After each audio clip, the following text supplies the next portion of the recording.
Pessoal, boa noite. Vamos todos, boa noite. Isso, sejam todos bem-vindos nessa casa de paz e luz, de muito amor e energia. Agradecendo primeiramente ao Pai por ter permitido o encontro dessa noite e que todos nós possamos sair daqui muito melhores do que quando chegamos e que cada um receba os lentivos que vieram ao encontro de acordo com a nossa necessidade e o nosso merecimento. Agradecemos também a Jesus pela sua luz, seu manto de amor, de paz, de carinho e o amor incondicional a todos nós. Agradecendo a Ele o maior legado da humanidade, que é o seu Evangelho, que é o nosso guia do encarnado enquanto espíritos terrestres. Vamos agradecendo também a toda a equipe espiritual que aqui se encontra por todo o sempre, preparando o ambiente e nos recebendo de braços abertos, sob a coordenação do Dr. Bezerra Menezes, a equipe do Dr. Hans, e que todos nós possamos também sair daqui com todas as nossas esperanças e as nossas ansiedades sanadas através do tratamento que viemos buscar. Eu particularmente agradeço mais uma vez a todos os trabalhadores da casa, tanto os encarnados quanto os desencarnados, que aqui me recebem com tanto amor, com tanto carinho. E hoje a orientação é para que nós falássemos a respeito da pluralidade das existências. Quando a gente fala de pluralidade das existências, nós temos que lembrar que todos os temas abordados, todos, sem exceção, estão colocados, estão inseridos no Evangelho, que é, mais uma vez, repetindo, o manual do encarnado. Todas as vezes na vida que nós tivermos alguma dificuldade e não soubermos como resolver aquela dificuldade, vai lá no manual do encarnado que a resposta está lá. A maneira como nós devemos nos comportar para superar essas dificuldades que o Pai coloca amorosamente na nossa frente todos os dias e várias vezes ao dia, justamente para testar a nossa capacidade de discernimento, de tolerância, de amor, de reflexão e de fé.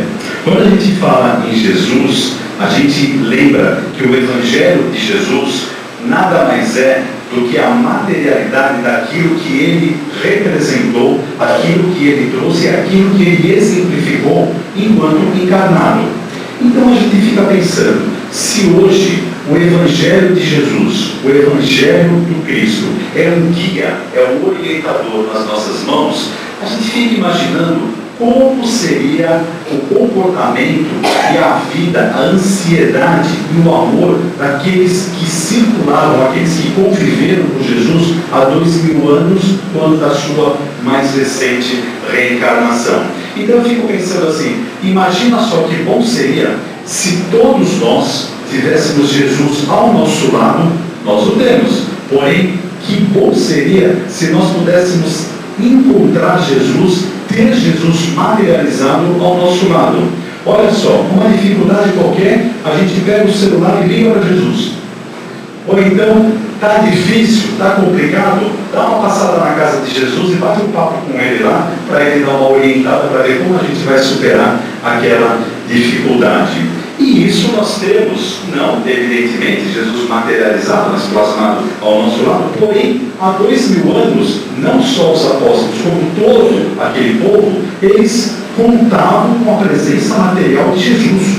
Era uma presença muito forte, muito firme. Jesus é absolutamente energético naquela oportunidade. E os apóstolos, as pessoas, todos aqueles que seguiam Jesus, sabiam disso, tinham entendimento e conseguiam e queriam tirar daquele mestre de amor, daquele Messias iluminado, o máximo de reflexão, o máximo de ensinamento, tudo aquilo que ele pudesse transmitir.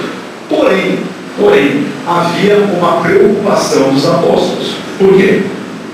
Porque se é muito bom ter uma pessoa como Jesus ao nosso lado no dia a dia, os apóstolos se preocupavam com alguma coisa. Se eles pensavam o seguinte: puxa vida, o que vai acontecer conosco quando Jesus não mais estiver entre nós?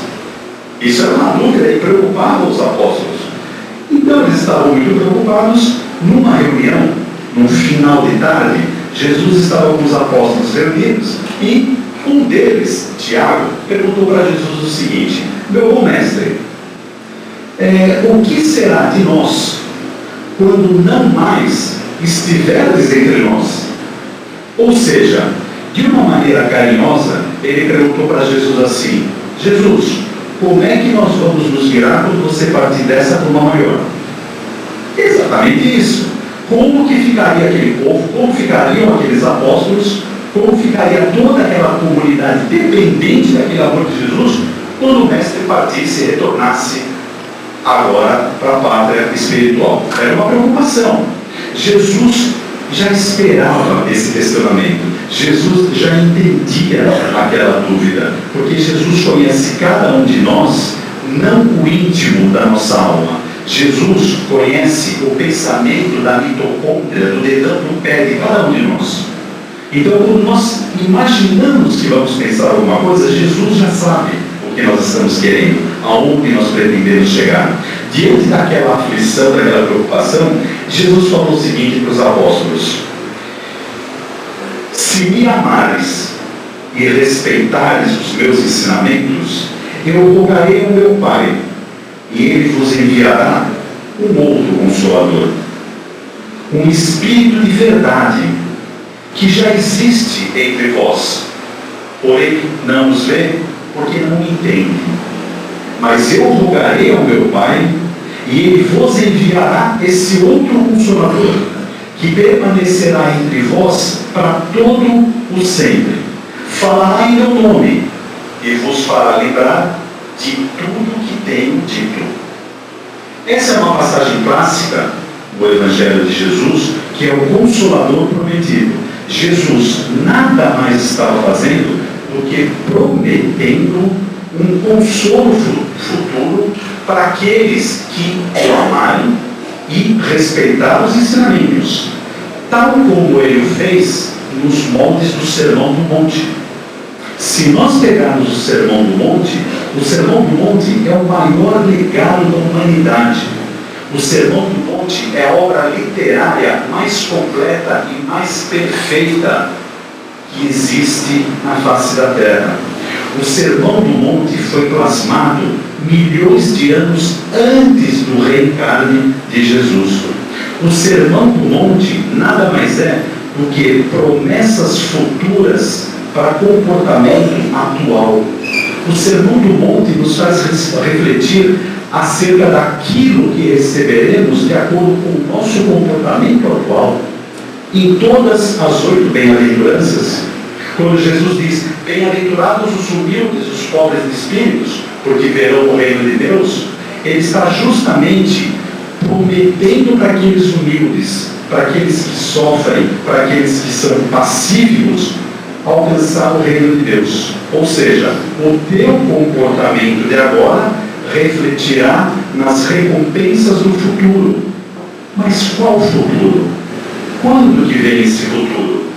Se na verdade vos digo que o meu Pai vos enviará um outro Consolador, esse Consolador chegou.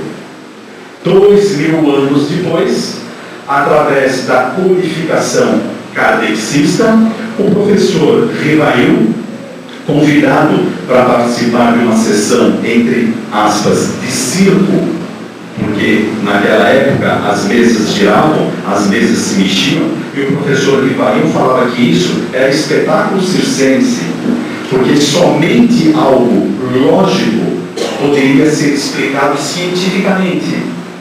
Então o professor Rivail, um francês absolutamente cético, que duvidava de tudo, matemático, médico, físico, astrônomo, ele era o tipo da pessoa que só acreditava depois que visse e depois que comprovasse cientificamente. Diante desse posicionamento cético, ele foi ao encontro desses espetáculos e percebeu que o que acontecia naquele momento eram respostas inteligentes, eram efeitos inteligentes. Então ele relacionou efeito inteligente com causa inteligente. E ele falou o seguinte: se as respostas são tão inteligentes, se as respostas são tão coerentes, deve haver uma causa inteligente atrás daquilo que está provocando esse efeito. E é a resposta dos espíritos diante das perguntas feitas pelos médiuns que o circundavam.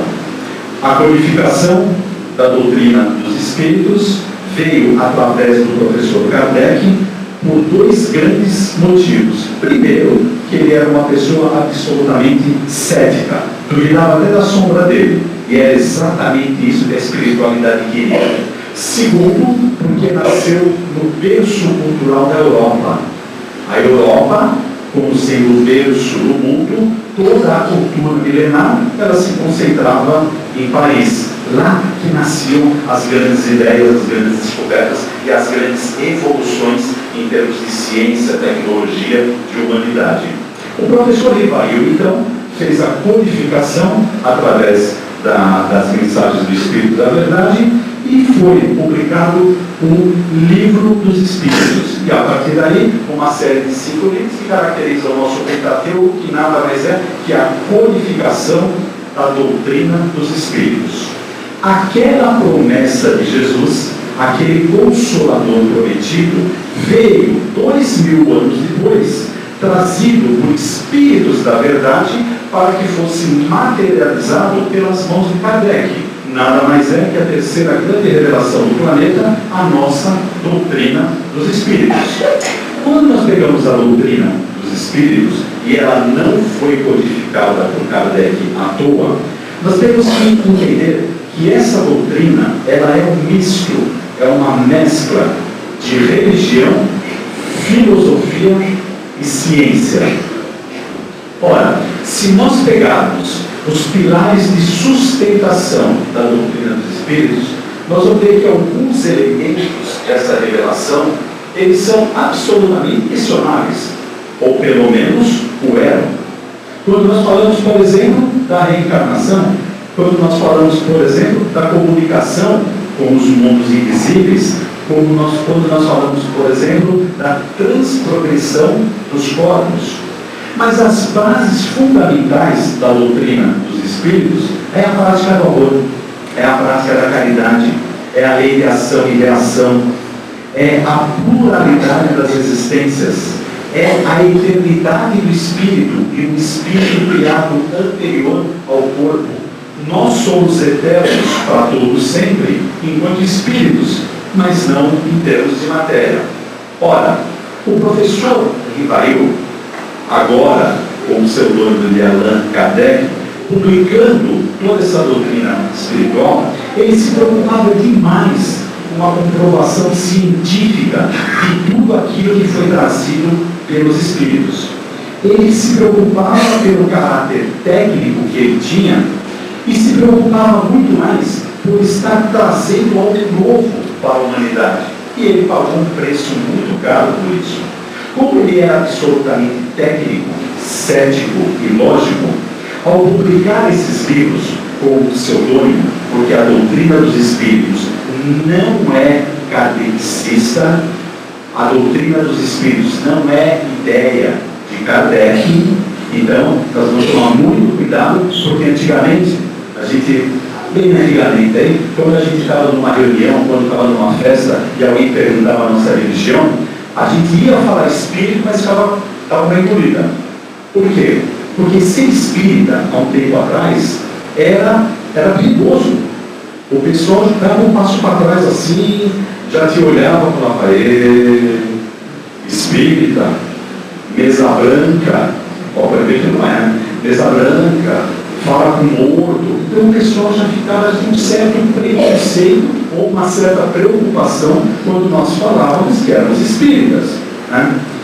Então, o pessoal falava assim, eu sou kardecista, né? Por quê? Era chique falar kardecista, só que está tudo errado, porque não existe kardecismo. A doutrina dos espíritas, a religião espírita, não é ideia de Kardec. Então nós não somos kardecistas, nós somos espíritas, diferente daquelas religiões que são ideias de uma pessoa, por exemplo, o budismo, o luteranismo, que é por diante. Kardec não criou a doutrina dos espíritas, ele codificou. A doutrina dos espíritos é do espírito.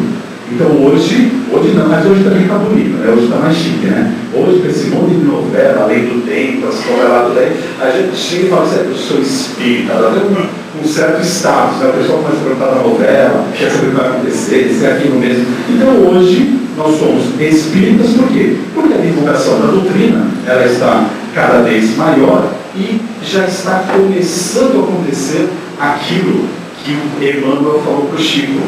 Porque o Chico estava preocupado, porque o Chico foi muito massacrado enquanto espírita. O Chico foi muito judiado. O pessoal falava que Chico era farsante, que era tudo mentira, que aquilo não existia. Então o Chico sofreu muito durante a encarnação por conta da fé da doutrina dos espíritos. E diante de várias religiões, e muitas delas crescendo ao longo da história da humanidade, Chico perguntou para o Emmanuel assim uma vez: ô Emmanuel, fala uma coisa para mim. O Espiritismo é a religião do futuro? Aí o Emmanuel, com toda aquela simpatia que tinha, né, toda aquela pompa, aquela amor, aquela paciência, falou assim: claro que não. O futuro das religiões é o Espiritismo. Então o que Emmanuel nos ensina? Que as religiões estão todas convergindo para um ponto comum. Esse ponto comum é Deus. É o objetivo de cada um de nós. Ora, Deus é único. Se existem vários caminhos, existem várias maneiras de nos consolarmos e de podermos caminhar nessas trilhas de uma maneira tranquila, consolável, algo que responde às nossas questões e ameniza as nossas dores. Então, se existem várias religiões, é porque existem vários caminhos em direção a Deus. Se existem várias religiões, não existe aquela religião que é melhor ou aquela que é pior. Existe a melhor religião do mundo, qual é? A minha. Por quê? Porque é aquela que me consola, que me traz respostas para as minhas questões, que me dá esperança de futuro. Então a melhor religião é aquela com a qual eu me identifico. Ora, nós estamos num país absolutamente católico. A religião oficial do Brasil é o catolicismo. Muitos de nós somos oriundos da religião católica, graças a Deus. Porque lá nós temos as nossas bases religiosas, filosóficas e morais.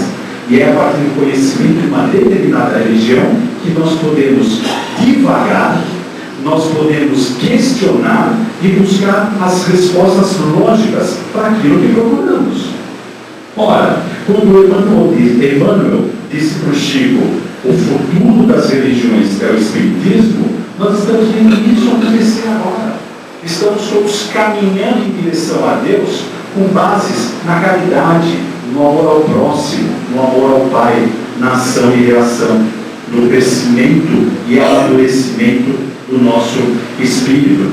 Se nós pegarmos aqui no Brasil a religião, por exemplo, católica, o que nós temos? Nós temos que hoje, no mundo, no planeta, o chefe da religião católica, o Papa Francisco, ele tem um comportamento absolutamente humano.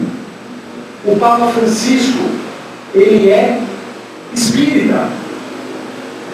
Lógico, ele é humilde, ele lava roupa, ele fala de amor, caridade, ele já falou em reencarnação. Ele entra numa mesquita, num templo, e ora o Pai Nosso. O Papa Francisco, ele é quase perfeito. Porque com o argentino ninguém pode ser perfeito. Mas ele é quase perfeito, olha só. Também tem as provas das expiações, mas estamos todos caminhando para um único pilar.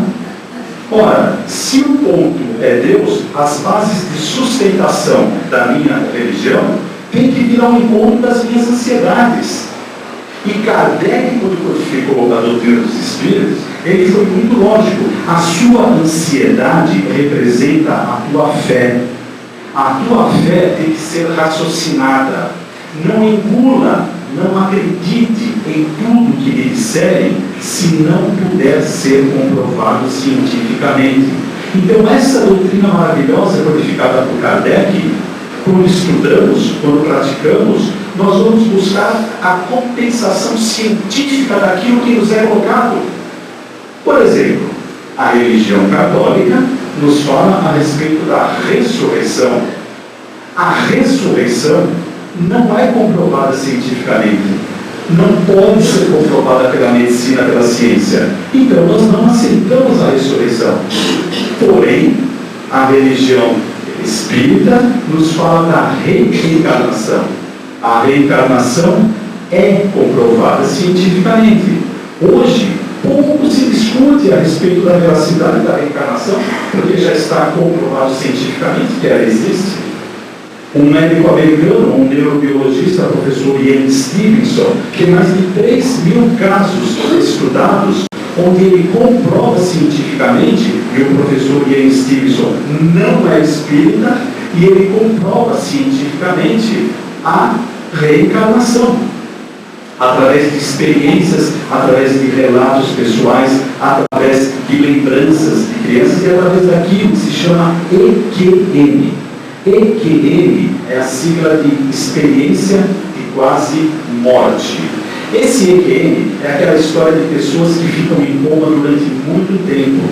O EQM acontece também em vítimas de afogamento que não morrem, que não desencarnam. Acontece também em tentativas de suicídio por enforcamento, onde a pessoa tenta, perde a consciência, fica em coma, mas depois volta. É aquela história que falam que lá no céu, São Pedro pega a ficha da pessoa assim, dá uma lida e fala, não chegou a hora ainda, devolve. Aí a pessoa volta para cá. E quando a pessoa volta, vem muitas experiências do lado de lá. É o chamado EQM. Várias comprovações científicas a respeito da reencarnação, onde esses nossos irmãos vão, quais são as experiências, com quem que eles se encontram, e assim por diante. Então, os pilares de sustentação da doutrina dos espíritos têm que ser comprovados cientificamente. Kardec nos disse, se não houver comprovação científica, não aceite.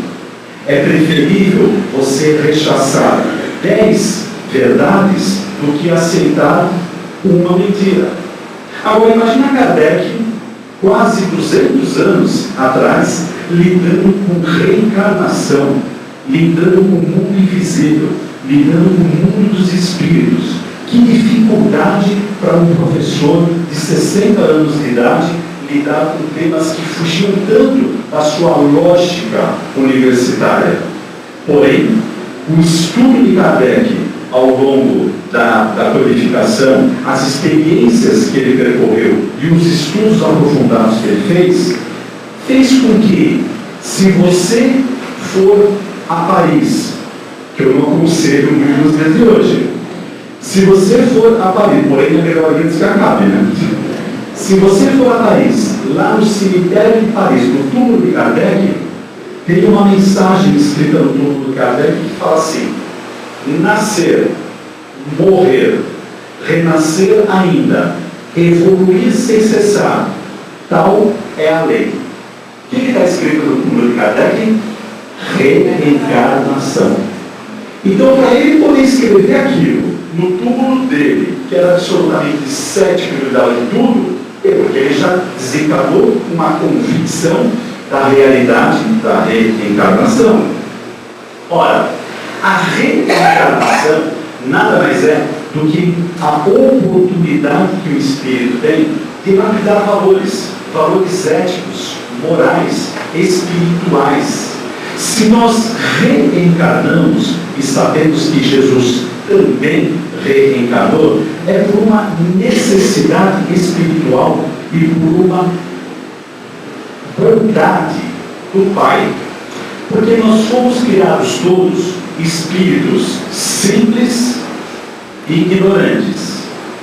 Se todos nós fomos criados espíritos simples e ignorantes, e o objetivo do Pai é que nós nos tornemos espíritos felizes, que alcancemos um estado de felicidade plena, evidentemente nós devemos passar por várias experiências que vão lapidar os nossos valores, onde nós vamos controlar as nossas más tendências, os nossos vícios e lapidar as nossas qualidades. Então, para que serve uma encarnação? Ora, serve só para você sair melhor do que quando entrou. Se durante uma encarnação você conseguir melhorar as suas qualidades éticas e morais e controlar as suas más tendências, que nós vamos sair dessa encarnação melhor do que quando entramos. Ora, Jesus fez isso. Por quê? Porque se nós temos um Deus único, um Pai único, um Pai de amor, se todos nós fomos criados simples e ignorantes, se todos nós somos filhos de Deus, Jesus também é filho de Deus. Se Jesus é filho de Deus, Ele é nosso irmão. Se Jesus é nosso irmão e é um espírito, cria de um pai, Jesus também foi criado simples e ignorante. Não tem como. Ou alguém acha que Jesus foi criado Jesus? Claro que não.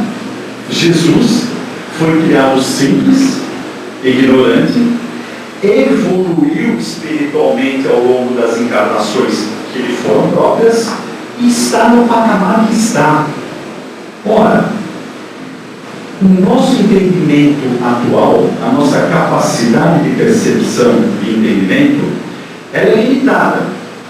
Porém, se nós fizermos um esforço retroativo, nós temos que imaginar que, se Jesus foi criado simples e ignorante e atingiu o patamar que atingiu, quem foi o Cristo de Jesus?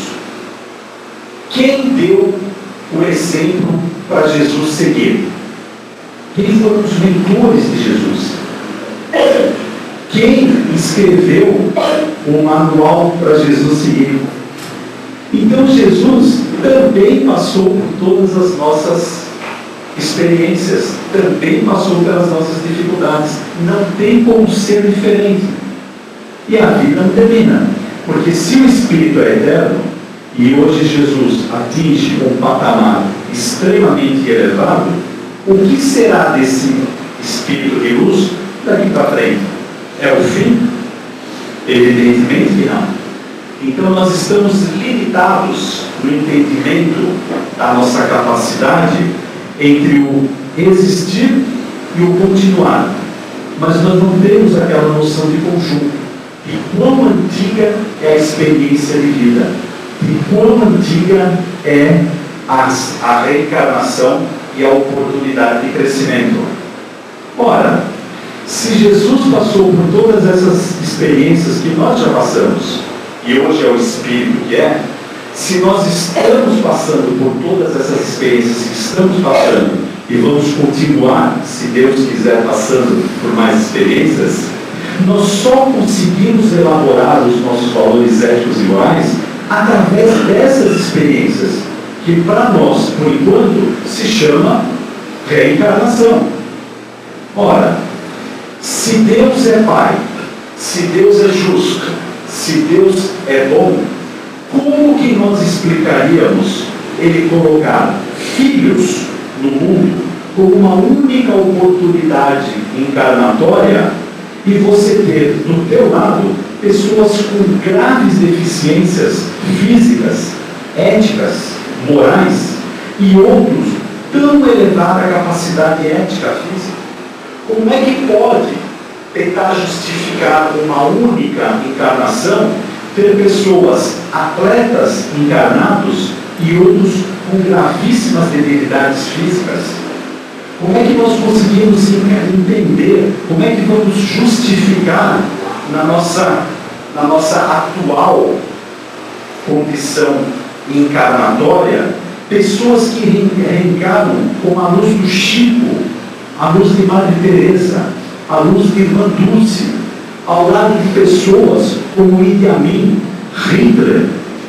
Como que nós podemos justificar isso? Não existe lógica, não existe justiça. Se Deus preferisse uns a outros, Ele não seria absolutamente justo e bom como Ele o é.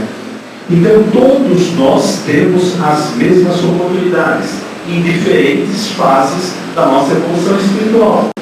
Então as reencarnações, elas são necessárias e são merecidas, para que todos nós possamos lapidar aqueles valores. Senão não haveria lógica, não haveria justiça em estarmos encarnados numa condição de inferioridade ao lado de pessoas absolutamente superiores a nós.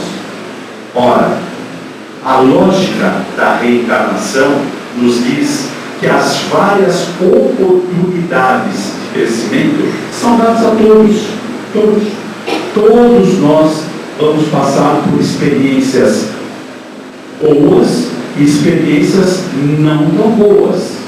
As experiências boas ou não tão boas, elas terão reflexo na nossa evolução espiritual de acordo com a maneira com que lidarmos com essas experiências. Não é pecado ser rico, não é ruim ser pobre, desde que a gente consiga trabalhar com todos aqueles valores, aquelas condições que nos é ofertado naquela encarnação.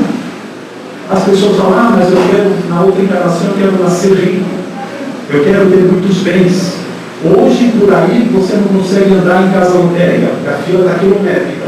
Todo mundo correndo atrás dos 130 milhões. Toma cuidado, vai que você ganha. Já pensou? A aprovação do rico é muito mais difícil que a aprovação do pobre. E não se preocupe com isso. Todos nós teremos oportunidade de reencarnarmos ricos, reencarnarmos pobres, reencarnarmos bonitos, feios, atléticas, homens, mulheres, com deficiências, etc. e tal. Passaremos por todas as experiências que são necessárias para a nossa evolução. É uma questão de tempo. E o importante não é a experiência, e sim como lidamos com essa experiência. Ao retornarmos à pátria espiritual, ninguém vai estar lá na porta do céu, do mundo espiritual, perguntando: quanto você tem aí no bolso? O que você deixou de patrimônio? Qual foi o dote? Qual foi sua herança? Ninguém vai perguntar. Vão perguntar direto, olhando nos nossos olhos: o que fizestes com as oportunidades que o Pai lhe deu? Você vai olhar e falar assim: é oportunidade? Pobreza, carnê para pagar, INPS? Como lidastes com essas dificuldades nessa encarnação que o Pai lhe deu? Por isso que as bases da doutrina espiritual, em particular a reencarnação, ela é uma das mais importantes para que nós possamos planejar o nosso futuro. E devemos planejar o nosso futuro porque Jesus disse: se respeitarem os meus ensinamentos e me amares, eu vos prometerei. Ou seja, aquilo que somos hoje, vamos receber de recompensa no futuro, como nos diz o Sermão do Monte. A reencarnação, que parece coisa de Kardec, coisa da doutrina dos Espíritos, é muito mais antiga que tudo isso. A reencarnação já era dita milhares de anos antes do advento de Jesus Cristo. Os gregos, os persas, têm um código de comportamento que se chama Ada. Esse código de comportamento tem um capítulo que fala o seguinte: aqueles que dentre vós partires voltarão a se reencontrar na continuidade da vida. Isso é reencarnação. Jesus já falava de reencarnação muito antes da doutrina espiritual ser codificada, no diálogo com Nicodemos, quando Nicodemos disse para o senador: ninguém verá o reino do meu Pai se não nascer de novo. E Nicodemos, que era o senhor das letras, falou: mas como que um homem vai renascer de novo? Olha o meu tamanho. Não entendeu nada. Jesus já falava da reencarnação de João Batista. E aí por diante. A reencarnação não é ideia da doutrina dos Espíritos, é uma lógica revelada e comprovada cientificamente. Hoje, nós só temos que nos basear na reencarnação como oportunidades divinas de crescimento espiritual, ético e moral. São as várias oportunidades.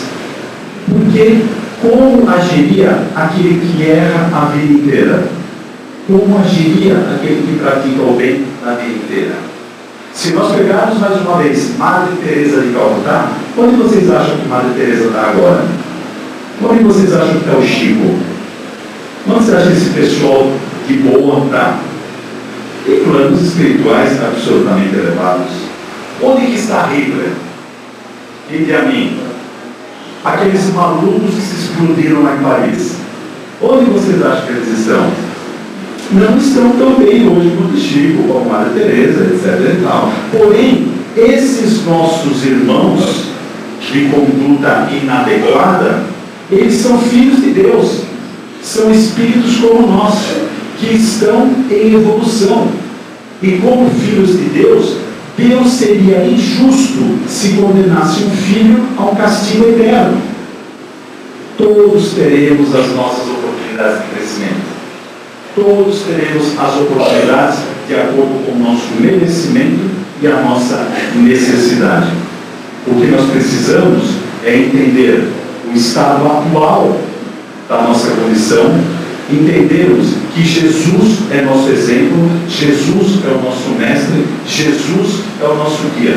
Entendermos também que o nosso comportamento de hoje é reflexo daquilo que fomos no passado.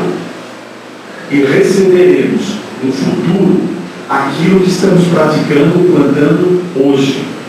Então, nós devemos sempre caminhar com os olhos muito abertos, com os olhos bem arregalados, com aqueles 5 olhares que faz parte da vida de cada um.